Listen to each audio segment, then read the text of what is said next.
Fil-pjan ta' riġenerazzjoni ekonomika li ħabbar il-Prim Ministru Robert Abela n-negozji se jsibu spalla oħra u ikbar biex ikomplu jdawru r-rota wara l-imxija.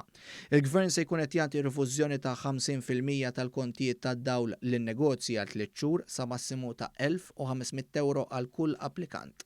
Dawk li se jgawdu jinkludu negozji kummerċjali bi spiża ta' €30 miljun.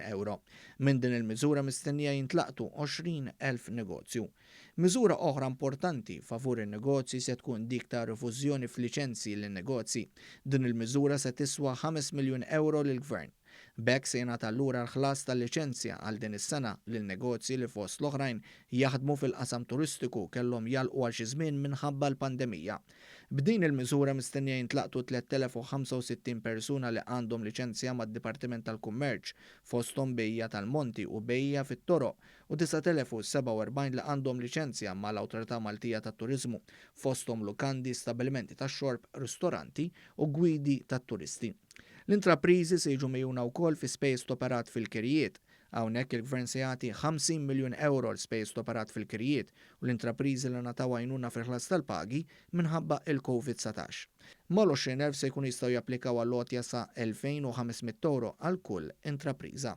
Miżuri oħra li se jgħinu lin-negozji biex jimxu pass il qudiem hemm għajnuna fotijiet ta' krediti ta' taxxa lil dawk li jaħdmu għal rashom. Il-Gvern se jkun qed jagħti €2,000 għal kull negozju fotja ta' kreditu ta' taxxa. Din lotja titla' l-€2,500 jekk in-negozju jkun fawdex tal-familja jew immexxi minn mara. Din il-miżura se tkun qed tiswa €5 miljun.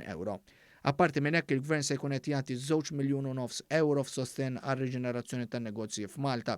Permezz tal-Malta Enterprise il-Gvern se jalloka massimu ta' €5,000 biex negozju jqabbad kumpanija tagħmel ristrutturar tan-negozju li kien kostretti biddel l-operat tiegħu minħabba l-isfida tal-coronavirus. Se jkun hemm ukoll żieda ta' €5 miljun f'għajnuna ikbar favur it-taħriġ għal dawk li jimpjegaw inqas minn 50 ħaddiem. F'dan il-kuntest il-Malta Enterprise se żżid mal-programm tal-iskema l-iżvilupp tal-ħiliet biex jintlaħqu iżjed negozji.